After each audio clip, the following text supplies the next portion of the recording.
मायने नहीं रखता है कि आपने कितना किया, मायने ये रखता है कि आप कितना कर सकते थे।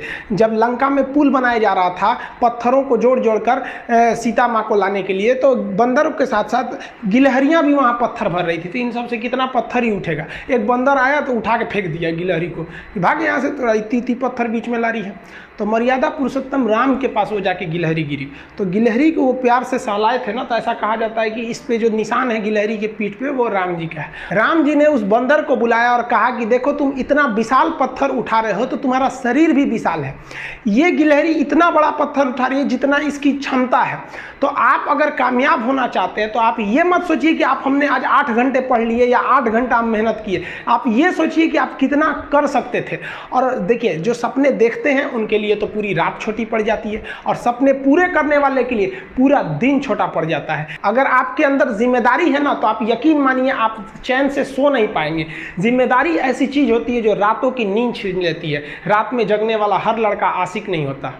आप सबकी ज़िंदगी में कुछ कठिनाइयाँ आएंगी, ठोकरें लगेंगे, लेकिन ठोकर खा के संभलना भी जरूरी है। ठोकरें खाकर भी ना संभला तो ये मुसाफिर का नसीब। राह के पत्थर तो अपना फर्ज अदा कर चुके हैं, और कभी भी मुश्किलों से घबराइएगा। होना ज़रूरी है, क्योंकि छाँव आते ही इंसान के कदम रुक जाते हैं और धूप में कभी कदम नहीं रुकते हैं। ज़रूरी नहीं कि हर चीज़ आपको किताबें और यूनिवर्सिटी में ही पढ़ाया जाएगा। बहुत सी चीज़ें हैं जो आपकी खाली पेट और खाली जेब सिखाएगी, जो आपको कोई टीचर नहीं सिखाएगी। लाइफ में बहुत तकलीफें आई थी, ज़िंदगी में इतने तकलीफ देखे कि अब अगर तकलीफ नहीं होता है तो तकलीफ होता है। ज़िंदगी ने उस मुकाम पर लाकर छोड़ा है जहाँ पसंद तो बहुत कुछ है लेकिन चाहिए कुछ भी नहीं।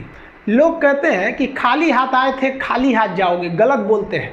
लोग भले खाली हाथ आते हैं लेकिन जब जाते हैं तो अपने साथ कुछ संस्कार, कुछ यादें छोड़ जाते हैं। एपीजे अब्दुल कलाम खाली हाथ तो आए थे, क्या खाली हाथ गए? हमारे जितने देश के लोग हैं उन देशवासियों के लिए एक प्रेरणा के स्रोत बन गए हैं। लेकिन अगर आप खाली हाथ आते हैं और खाली हाथ चले जाते हैं तो आपका पुरुष योनि में जन्म लेने का कोई अर्थ ही नहीं बना। अपनी मंजिल को भुला कर जिया तो क्या जिया, है दम तुझ में तो उसे पाकर दिखा। लिख दे खून से अपनी कामयाबी की कहानी और बोल उस किस्मत को कि है दम तो मिटा के दिखा।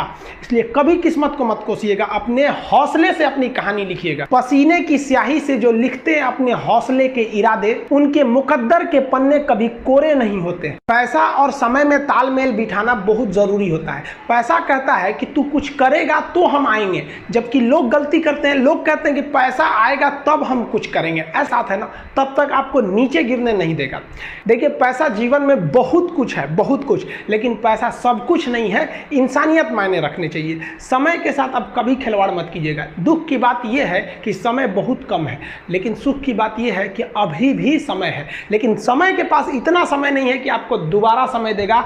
वक्त नहीं लगाइए आपको यह निर्धारित करने में कि क्या करना है, वरना वक्त निर्धारित कर देगा आपका क्या करना है। जीवन में ना अपने अंदर से अहंकार बिल्कुल निकाल दीजिएगा। अहंकार बहुत ही खराब चीज है। कहते हैं कि अहंकार में इंसान को इंसान नहीं दिखता, छत पे चढ़ जाओ तो खुद का मकान नहीं दिखता। अहंकार नहीं करना चाहिए। छत को बहुत गुरूर था छत होने का, एक मंजिल और बनी और छत फर्श हो गया। अहंकार कभी नहीं कीजिएगा। तूफान ज्यादा होती है तो कश्ती डूब जाती है, और घमंड ज्यादा हो जाती है तो हस्ती डूब जाती है। जिस दिन किसी से जलन नहीं रखनी चाहिए। देखिए माचिस जो होता है ना, दूसरे को जला देता है, लेकिन कभी माचिस को देखें वो खुद को भी जला लेता है। अतः अगर आप दूसरे की बुराई करेंगे, दूसरे के पीछे रहेंगे ना, तो इसमें आपका लॉस होगा। और अगर आपकी कोई बुराई कर रहा है ना, तो आपको खुश होना चाहिए कि आप आगे बढ़ रहे हैं। बुराई उसी का लोग करते हैं जो आगे बढ़ रहा होता है। जो पहले गिरा हुआ है उसकी लोग क्या बुराई करेंगे। और जब भी आपकी कोई बुराई करे तो आप उसे सहज स्वीकार करें, और आप उसे प्रूव मत कीजिए कि हम ये नहीं हैं। हम लोग गलती क्या करते हैं स्टूडेंट लोग, कि प्रूव करने लगते हैं। नहीं, आपको अपने आप को इम्प्रूव करना है। अगर कोई गलती हो गई है, आपको कोई बुराई कर रहा है, तो आप उसको सहज स्वीकार कीजिए। जिस दिन आपके अंदर अपनी बुराई सुनने की क्षमता आ गई, यकीन मानिए आप सफलता के दहलीज पे अपनी पहली कदम रख दिए उसी दिन। लोहा जो होता है ना, उसे कोई नहीं तोड़ सकता है, लेकिन उसी लोहे के अंदर का जो जंग लग जाता है ना, धीरे धीरे दीमक की तरह उस लोहे को खदड़ते जाता है। इसलिए अपने अंदर अहंकार को मत लाने दीजिएगा। लोग कहते हैं ना कि अहंकार बुरा है। जीवन में हम जो अनुभव किए हैं, अहंकार से भी खराब चीज होता है गुस्सा। देखिए, अहंकार उत्पन्न ही नहीं होगा जब तक आपको गुस्सा नहीं आए। आप ऐसे नॉर्मल बैठे हैं और आप किसी से कहिएगा कि तुम्हारी क्या औकात है, जब तक आपको गुस्सा ना आए। तो अहंकार एक भार जो होता है लोहार, वो जानता है कि लोहे को हम ऐसे नहीं मोड़ सकते हैं, बहुत ही शक्तिशाली है। इसलिए लोहार ना इस लोहे को ना आग में डाल के इसे गुस्सा दिलाता है। जब ये गुस्से से लाल हो जाता है ना, तो जहां गुस्सा आया आप अपनी ताकत खो देते हैं, और ये लोहा अपनी ताकत खो देता है और एक मामूली हथौड़े के चोट से लोहा मुड़ जाता है। तो जिस दिन आपको गुस्सा आ गया, समझ जाइए कि आप अपनी ताकत खो रहे हैं। देखिए, सफलता और असफलता में थोड़ा सा का अंतर है। सफलता आपका परिचय दुनिया के सामने कराएगी और असफलता दुनिया का परिचय आपसे करा देगी। इसलिए सफल जरूर होइए। देखिए, 97% लोग जो है ना, वो थक के किसी काम को छोड़ देते हैं और जिंदगी भर उन 3% लोगों के लिए काम करने लगते हैं जो कभी भी हार नहीं मानते हैं। मेहनत बता देता है कि परिणाम कैसे मिलेगा, वरना परिणाम तो बताता ही है कि आपका मेहनत कैसा था।